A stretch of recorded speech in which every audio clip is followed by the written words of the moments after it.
Assalamu alaikum dad, why is Pakistan not as developed as other countries? Walaikum salam. That's a good question, son.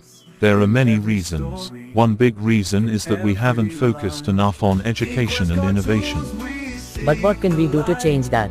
We need to start by improving our schools and encouraging creativity. When kids like you grow up with the right knowledge and skills, our country will naturally develop. So, if I study hard and think creatively, I can help Pakistan grow.